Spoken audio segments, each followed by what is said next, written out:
Hello, नमस्कार, welcome to एडुकेशियस। आज है 5th of January 2024 and we are back with our daily economic times analysis.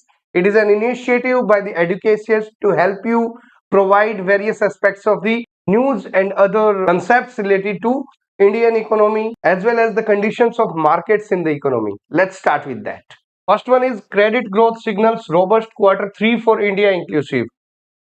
अगर हम बात करें लेंडर्स का data, lenders means both public lenders like banking institution as well as NBFCs are non banking financial companies. तो अगर दोनों के data की बात करें तो जिस हिसाब से लैंडिंग पैटर्न चल रहा है, लोन देने का पैटर्न चल रहा है, उस हिसाब से हमारी जो इंडियन कंपनीज है वो एक रोबस्ट ग्रोथ और रोबस्ट परफॉर्मेंस की तरफ जा रही है, अच्छी परफॉर्मेंस को अचीव करने की कवायद में है 2024 के अंदर। Early business data from various lenders published ahead of the month-long earning season starting next week, because next week से most of the company will provide what their earnings were. तो अभी month-long earning season start हो जाएगा and Indian companies are tracked to report yet another quarter of robust performance amid buoyant consumer demand.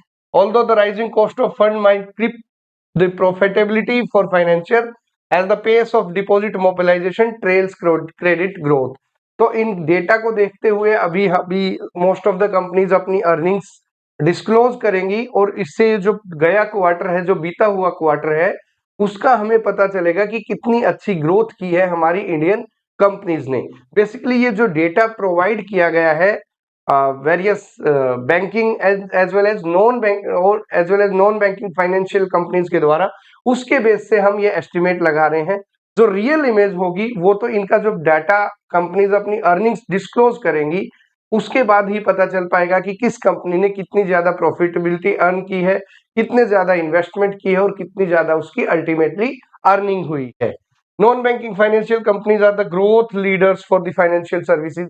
Banking से भी ज्यादा NBFCs ने इस बार बहुत ज्यादा ग्रोथ की है, with likes of Bajaj Finance and L&T Finance Holdings reporting a surge in retail loans. State lenders also have reported growth in their loan books. तो ऐसा नहीं है कि सिर्फ बैंक्स ने ही लोन्स दिए हैं, अलोंग विद दैट जो एनबीएफसीज हैं like Bajaj finance, L&T finance holdings, इन लोगों की भी जो लोन बुक्स है उसमें काफी इजाफा देखने को मिला है, काफी बढ़ोतरी देखने को मिली है।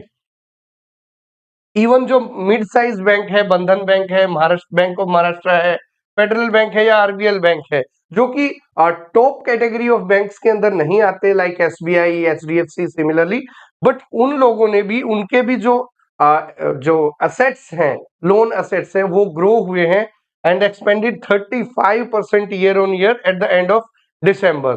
और बात करें लार्ज लेंडर्स की तो उसके अंदर Punjab National Bank said that its advances climb to 13.5%। बड़े लेंडर्स के अंदर पंजाब नेशनल बैंक ने बाजी मारी है and its loan advances climb to 13.5%। Data से पता चलेगा पंजाब नेशनल बैंक ने ग्रोथ ली है 13.5% ईयर ऑन ईयर ग्रोथ ली है और उसकी loans outstanding as on 31st of December is 9,72,143 crore. Federal Bank also with 18% growth, 2,02,475 crore. Bank of Maharashtra with 1,88,796 crore. Bandhan Bank 1,15,000 crore. RBL Bank 81,000 crore. And AU Small Finance Bank, it is also increasing day by day. With a growth of 20%, it has lent the loan books as on 31st of December 2023 is 67,624. बात करें NBFC की तो Bajaj finance और L&T finance, ये दो जो major lender रहे हैं जिन्होंने बहुत ज्यादा ग्रोथ अचीव की है। 35% ग्रोथ तो बजाज फाइनेंस ने की है, जिसके जो लोन आउटस्टैंडिंग है वो 3,11,000 करोड़ है और L&T फाइनेंस की 74,750 करोड़ है, जो कि 31% की year on year growth record की है। तो इससे ये डेटा लगाया जा रहा है कि जो कॉर्पोरेट लैंडिंग हो रही है उससे हमारी जो इंडियन कंपनीज हैं वो डे बाय डे ग्रो कर रही हैं और इस बीते हुए क्वार्टर में भी काफी तरक्की की है। बाकी जो एग्जैक्ट प्रॉफिटेबिलिटी है वो तो सिर्फ अर्निंग्स के बाद ही पता चल पाएगी। Moving on to next is dial alternative numbers for airport train funds, government said to GMR. GMR एक प्राइवेट कंपनी है जो कि दिल्ली एयरपोर्ट को ऑपरेट करती है। जीएमआर और एयरपोर्ट अथॉरिटी ऑफ इंडिया ने मिलकर एक कंपनी बनाई for the operation of Delhi airport, जिसका नाम है dial, Delhi international airport limited. तो डायल एक कंपनी बनाई गई जो ऑपरेट करती है किसको, दिल्ली इंटरनेशनल एयरपोर्ट को, दिल्ली इंटरनेशनल एयरपोर्ट लिमिटेड, जिसके अंदर 26% holding airport authority of India की है और बाकी प्राइवेट एंटिटीज की है, जिसके अंदर GMR is the major share holders. लेकिन अभी क्या है, वहां पे टर्मिनल 3 आप लोगों को पता है इंटरनेशनल एयरपोर्ट है, इसी तरह टर्मिनल 2 एंड टर्मिनल 1 भी है। Terminal 1 is domestic airport, along with that cargo terminal is also there. तो क्या होता है कई बार, जैसे मैंने खुद ने भी ऑब्जर्व किया लास्ट टाइम जब when I visited to Delhi, तो मेरे को टर्मिनल 3 पे डिबोर्ड करना पड़ा, उसके बाद मुझे टर्मिनल 1 पे जाना था। टर्मिनल 1 पे जाने के लिए मैंने I asked for some transit vehicle, तो वहां पे ट्रांजिट बसेज चलती हैं और दिस टैक्सीज चलती हैं। तो टैक्सी वाले अराउंड 200 to 500 कॉस्ट करते हैं, एंड दैट ट्रांजिट बस that cost a minimum 30 to 50 rupees. But उसके अंदर भी क्या होता है, वो काफी टाइम ले लेती है। It took around 45 minutes for me to reach from terminal 3 to terminal 1। तो इस चीज को हजारों पैसेंजर फेस करते हैं जो कि जिनकी ट्रांजिट फ्लाइट्स होती। तो उसके लिए दिल्ली एयरपोर्ट एक रेलवे कनेक्टिव बनाना जा रहा है, जैसे कि मेट्रो के अंदर होते हैं। तो एक रेलवे लाइन बना रहा है जो कि आपस में इन तीनों चारों टर्मिनल जो है, cargo terminal T1 T2 T3, इनको कनेक्ट करेगा और 8 से 10 मिनट के अंदर ही पैसेंजर्स एक टर्मिनल से दूसरे टर्मिनल्स में ट्रांजिट कर पाएंगे। इसके अंदर सबसे बड़ा मुद्दा है कि जो ट्रांजिट पैसेंजर होंगे, जिनकी एक टर्मिनल से दूसरे टर्मिनल पे फ्लाइट है, तो उनसे वो that will be free of cost. तो अभी ये जो प्रोजेक्ट बनाने के लिए जीएमआर को चाहिए है पैसा, तो डायल ने क्या किया, जो इंटरकनेक्टिविटी होती है उसके प्रोजेक्ट को फाइनेंस करने के लिए एक airport development fees ADF levy करने का फैसला किया, जिसके बाद एयरपोर्ट अथॉरिटी ऑफ इंडिया जो कि 26% शेयर होल्डिंग है जिसकी, और गवर्नमेंट दोनों ने ही इसके ऊपर आपत्ति जताई कि आप एयरपोर्ट डेवलपमेंट फीस लेवी करने की बजाय आप कोई अल्टरनेट सोर्स ऑफ रेवेन्यू देखिए to fulfil the funding for this project. और जब आपका प्रोजेक्ट कंप्लीट हो जाता है, उसके बाद आप यूजर डेवलपमेंट फीस चार्ज कर सकते हैं, जब आपकी ये ट्रेन है ये ऑपरेशनल हो जाएगी, to fulfil the gap for the funding of that project. तो इन्होंने कहा है कि आप यूडीएफ चार्ज कीजिए।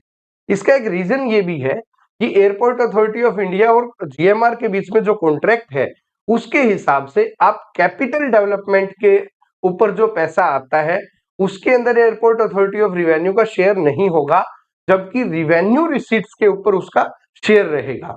तो user development fees is a revenue receipt and airport development fees is a capital receipt.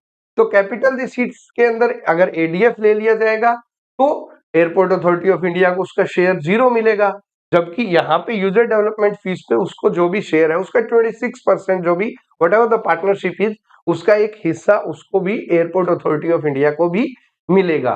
तो इसी के चलते गवर्नमेंट ने ये बोला है कि आप instead of levying the airport development fees, you get the finances from what ever the alternative source of financing you have, and then after the project is complete you can charge after the project is complete you can charge the passengers a minimum amount of fare, those passengers which are not in transit, like if you have deboarded at terminal 3 but you are not taking a flight to terminal 1 but your vehicle is parked at terminal 1, then you will have to pay a fees of 30-50 rupees fare, whatever the case is. Then, and after that, if that does not suffice, then you can charge the user development fees, which will be a revenue receipt, and the share proceeds of the shares will go to Airport Authority of India also. So अभी यही बोला गया है government के द्वारा कि आप alternate avenue निकालिए। Moving on to next, for IT companies a $16 billion deal fished on the table. अभी इस साल के अंदर 2024 के अंदर अप्रोक्सीमेटली $16 बिलियन की डील्स जो है उनका रिन्यूअल होना है, जो भी इंडियन आईटी कंपनीज के साथ डील साइन हो रखी है। तो अभी बहुत सारी कंपनीज इस कवायद में है कि मान लीजिए it is kind of contract कि हम आपकी कंपनी से कॉन्ट्रैक्ट करते हैं that we will be providing you IT services. ऐसे ही बात करें 1 बिलियन, कुछ बड़ी बड़ी डील्स है, जैसे कि $1 बिलियन की एक डील है जो कि जापान की एक कंपनी है मेडटेक फॉर्म्स ओलिम्पस कॉर्पोरेशन, उसकी जो डील है वो अभी करंटली विप्रो सर्विस कर रहा है, लेकिन अभी उसका रिन्यूअल पेंडिंग है। सिमिलरली वोडाफोन आइडिया की $750 मिलियन की, और एटीएनटी जो लेबोरेटरीज है एटीएनटी, वो भी $2 बिलियन की जो इनकी डील है, जिनको कौन कर रहा है अभी, आईबीएम कॉर्पोरेशन के पास है ये दोनों सर्विस कॉन्ट्रैक्ट, तो इनका भी रिन्यूअल पेंडिंग है। तो इसी तरह यूएस की डिपार्टमेंट ऑफ एनर्जी जो है, उसकी जो आईटी सर्विसेज का कॉन्ट्रैक्ट है वो एक्सेंचर के पास है। ठीक है, इसका भी इस बार जो कॉन्ट्रैक्ट टाइम है वो खत्म होने वाला है।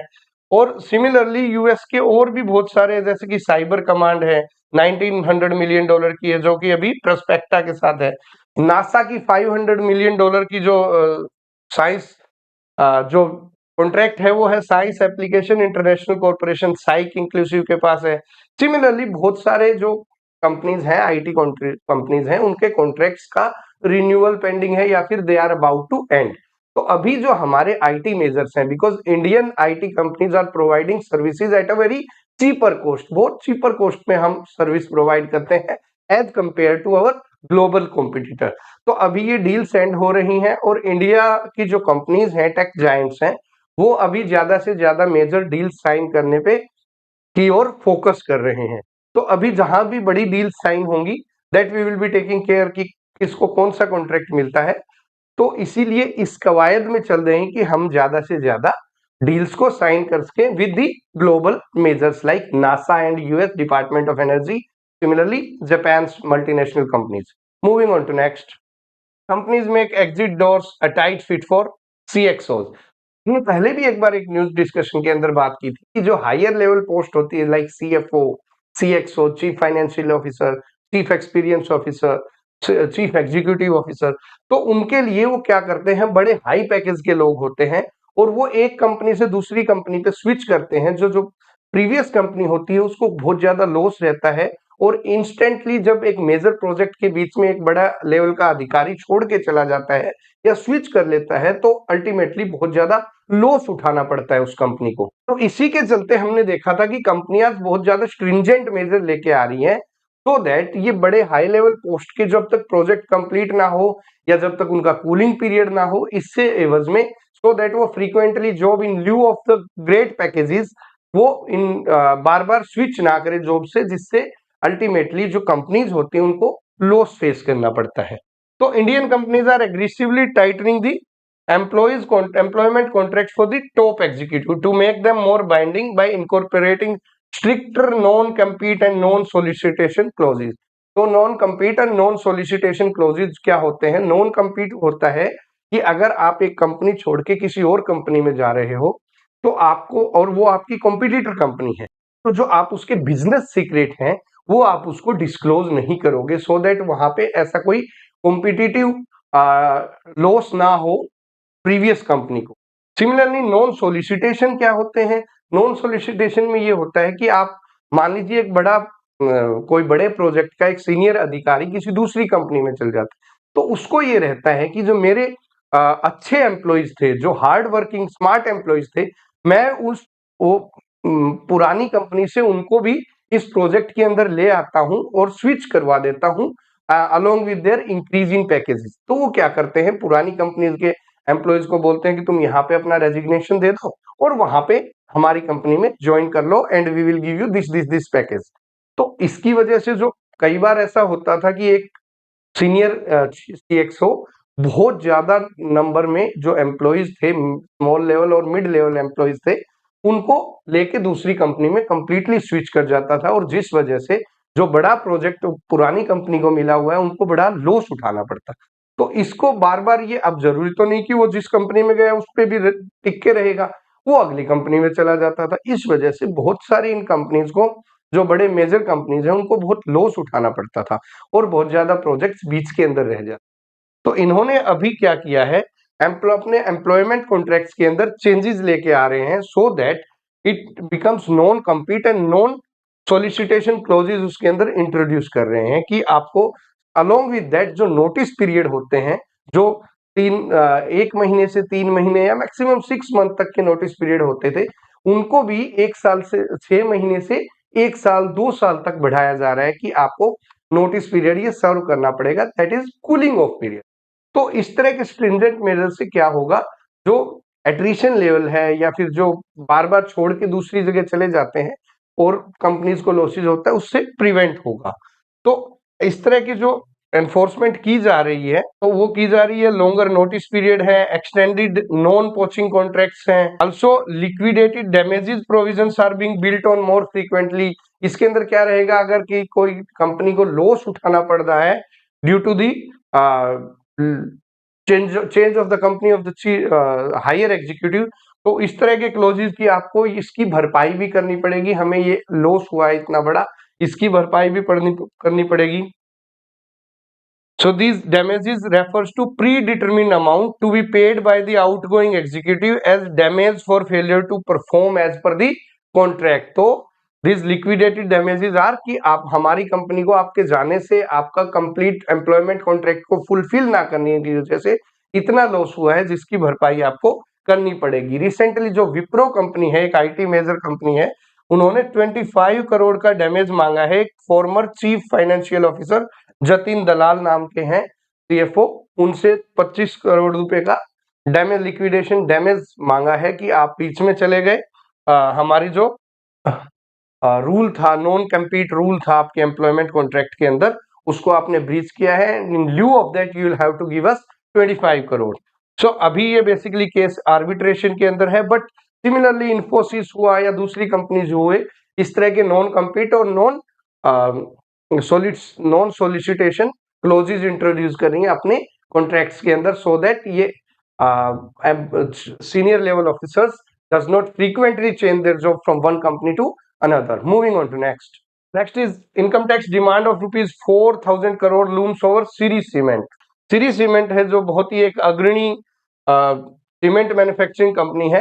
तो इनकम टैक्स ने एक असेसमेंट की है जिसके अंदर इनको करीबन 4,000 करोड़ की टैक्स डिमांड का नोटिस सर्व किया जाना है। अभी नोटिस सर्व नहीं किया गया है, in due course of time notice serve किया जा सकता है। बेसिकली ये जो नोटिस सर्व किया जाएगा वो रॉन्गफुली क्लेम्ड डिडक्शन, कि इन्होंने जो इनकम टैक्स की रिटर्न्स को भरी है और इनकम टैक्स फाइल की है, उसके अंदर इन्होंने जो डिडक्शंस क्लेम किए हैं वो बहुत ही गलत तरीके से की हैं। जैसे इन्होंने waste development plant, water development plant, similarly इस तरह के कई जो डिडक्शंस दिखाई गई थी under section 81A of the income tax के तहत इन्होंने काफी डिडक्शंस दिखाई थी, जिसके अंदर सबसे बड़ा था सॉलिड वेस्ट मैनेजमेंट प्लांट था, जो कि कहीं एग्जिस्ट ही नहीं करता।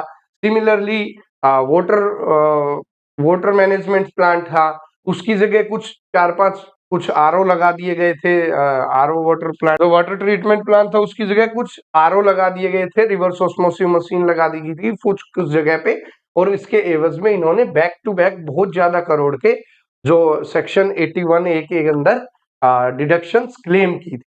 तो अभी उसकी असेसमेंट की गई है और उसके बाद उसको नोटिस सर्व किया जाएगा। जो सर्वे रिपोर्ट है उन्होंने कहा है कि company is using the bogus bill to claim deduction under section 81A of the income tax and in the name of solid waste management plant which was non existent, कहीं exist करता ही नहीं था।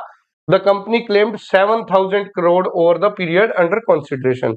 Similarly, for water treatment plant and power supply, there was no water treatment plant installed in the company and just few RO machines were there, and it has claimed multiple crores in lieu of the deductions under section 81A of the income tax act. In the name of few power generation machine, the company has reinstalled the equipment from its old plant. पुराने plant के वो machine निकाल के नया दिखा दिया कि हमने एक पावर जनरेशन मशीन लगाई, और उसके एवज में इन्होंने क्लेम ले लिया। The company has claim 250 crore deduction for the water treatment plant, about 1200 crore for this water supply plant since 2014। तो इस तरह के काफी एक इनकम टैक्स ने असेसमेंट की है, और इसके बाद अभी 4,000 करोड़ का इनको नोटिस सर्व किया जाना पेंडिंग है। Moving on to next. No new PLI SOPs on the card for the as of now, says DPIIT secretary. Basically जो हमारे DPA department of promotion of industry and internal trade है, उनके secretary Rajesh Kumar Singh ने बताया है कि अभी जो हम बात करते रहते हैं पीएलआई स्कीम की, प्रोडक्शन लिंक्ड इंसेंटिव स्कीम, उनके अंदर अभी हम कुछ नया सेगमेंट डालने की तैयारी में नहीं है। जैसा कि हमने पहले सुना था कि टॉयज जो कि चाइना से हम बहुत ज्यादा इंपोर्ट कर रहे हैं, तो टॉयज को इसके सेगमेंट में डालने की तैयारी थी और गवर्नमेंट ने इसको बोला भी था कि we will be promoting the toys industry by putting it into the PLI, production linked incentive scheme, अभी जो कि करीबन 14 सेगमेंट्स पे लागू है, करीबन 14 सेगमेंट्स पे पीएलआई स्कीम लागू है। अभी सेक्रेटरी साहब ने ये बोला है कि we will continue to support the toy manufacturing through non PLI measures only such as import duty and quality control orders. तो अभी हम पीएलआई स्कीम के दायरे में टॉयज इंडस्ट्रीज को नहीं लेके आ रहे हैं, बस हम जो बाहर से नॉन पीएलआई इंसेंटिव ले सकते हैं, जैसे इंपोर्ट ड्यूटी को इंक्रीज कर दिया, या फिर क्वालिटी अगर उसकी कम है तो उसको क्वालिटी कंट्रोल ऑर्डर से उसके जो गुड्स है उसको रिजेक्ट कर दिया, सो दैट डोमेस्टिक मैन्युफैक्चरिंग को बढ़ावा मिल सके। लेकिन currently we are not focused in bringing it into the ambit of PLI, production linked incentive scheme. अभी हमने डिस्कस किया था रिसेंट टाइम के अंदर पीएलआई स्कीम कहाँ लागू है, सेमीकंडक्टर्स पे लागू है, इलेक्ट्रॉनिक गुड्स पे लागू है। सिमिलरली अभी टॉयज की जो बात चली थी उसको दरकिनार कर दिया गया है। Moving on to next, NFRA slaps ₹50 lakh fine on CA for lapses। जो नेशनल फाइनेंशियल रेगुलेटरी अथॉरिटी है, नेशनल फाइनेंशियल रेगुलेटरी अथॉरिटी, उन्होंने 50 लाख का जुर्माना लगाया है, जो रिसेंट टाइम में बहुत ज्यादा है। किसके ऊपर? एक चार्टर्ड अकाउंटेंट के ऊपर लगाया है, for the professional misconduct that enabled a business service provider Quess Corp. Quess Corp company है जो मैन पावर स्टाफिंग सोल्यूशन का काम करती है। तो to claim undue income tax deduction of almost 971 crore over 3 years. तो 3 साल के अंदर करीबन क्वास कॉर्प को 971 करोड़ की unauthorised income tax deduction, undue income tax deduction के लिए इन्होंने मिसकंडक्ट किया था। किसने? एक चार्टर्ड अकाउंटेंट ने, जिसकी ऑडिट रिपोर्ट के ऊपर बेसिकली इनकम टैक्स की असेसमेंट की जाती है। तो इसके बाद इनको दोषी पाया गया। जो ऑडिट रेगुलेटर है एनएफआरए, उन्होंने बताया कि जो क्वेस कॉर्प कंपनी है उन्होंने 113.86 करोड़ फाइनेंशियल ईयर 19 के अंदर, 428 करोड़ फाइनेंशियल ईयर 20 और 428.16 करोड़ इन फाइनेंशियल ईयर 21 के अंदर with the help of this chartered accountant इन्होंने ये इनकम टैक्स की गलत डिडक्शन की है, और जिसकी हेल्प की है इन चार्टर्ड अकाउंटेंट ने। तो for the professional misconduct of this thing, the chartered CA has been lapsed of a fine of ₹50 crore. तो ये बहुत अच्छा है, एक एथिकल प्रैक्टिसेस बहुत जरूरी है किसी भी बिजनेस के अंदर हो। इस रेगुलेटरी बॉडी ने ये बहुत अच्छा एग्जांपल सेट किया है, so that this private chartered accountants which have a responsibility of certifying the accounts, audit accounts of major business houses, so they do not get into such malpractices which ultimately leads to loss to the exchequer, or ultimately loss to the financial positioning of the country only. So this is a good decision by the NFRA to lapse a fine of ₹50 lakh on that professional. Moving on to next, India can become a global leader in gems and jewelry export, says Goyal. हमारे जो minister हैं, commerce and industry minister mister Piyush Goyal, उन्होंने बताया कि India can become the world's largest gem and jewellery exporter बन सकता है। अभी एक 5-डे इवेंट चल रहा है, इंडिया इंटरनेशनल ज्वेलरी शो, तो वो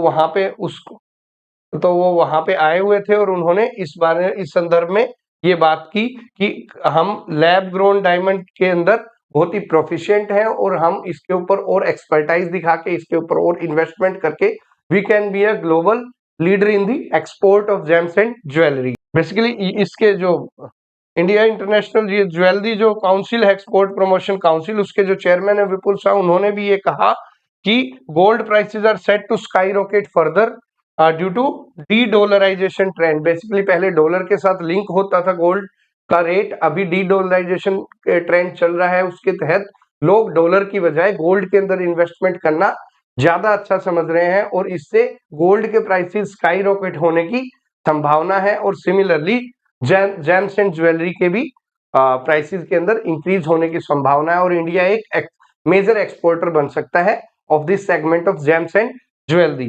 अभी एक इन्होंने बताया कि इंडियन गुड्स को रिप्रेजेंट करने के लिए goods showroom and warehouse for Indian goods will be set up in UAE. UAE के अंदर हमारे जो इंडियन गुड्स को एग्जीबिशन लगाने के लिए या स्टोर करने के लिए एक goods showroom and warehouse for Indian goods बनाया जा रहा है। कहाँ बनाया जा रहा है? यूएई, यूनाइटेड अरब एमिरेट्स के अंदर बनाया जा रहा है, जहां पे जिसका नाम है भारत पार्क, और जहां पे it will facilitate other countries of the world to buy the Indian goods. तो अगर कोई यूएई आएगा तो वो भारत पार्क के अंदर जाके हमारे इंडिया के गुड्स को परचेज कर सकता है। इससे हमारी एक्सपोर्ट को और ज्यादा बढ़ावा मिलेगा और हम ग्लोबल लेवल पे अपना एक्सपोर्ट का प्रदर्शन कर पाएंगे। Moving on to next, African crude makes up for fall in Russian import. अभी हम रशिया से बहुत ज्यादा क्रूड ऑयल इंपोर्ट करते हैं, लेकिन पिछले कुछ समय की देखा जाए तो रशियन जो क्रूड में हमारी गिरावट आई है due to increase in our African imports. हम अफ्रीका से ज्यादा क्रूड ऑयल इंपोर्ट करने लगे हैं, इस वजह से अब रशिया की जो पोजीशनिंग थी वो थोड़ी कम हुई है। India's increased intake of African oil helped partly offset the 18% month-on-month import decline from its top supplier Russia, क्योंकि सबसे बड़ा सप्लायर रशिया था। वहां पे अभी खराब मौसम की वजह से पोर्ट्स के भी इशू हुए और साथ में ये जो इंटरनेशनल सैंक्शंस लगी हुई है रशिया के ऊपर, इनकी वजह से भी हमारे इंपोर्ट को इशू हो रहा है।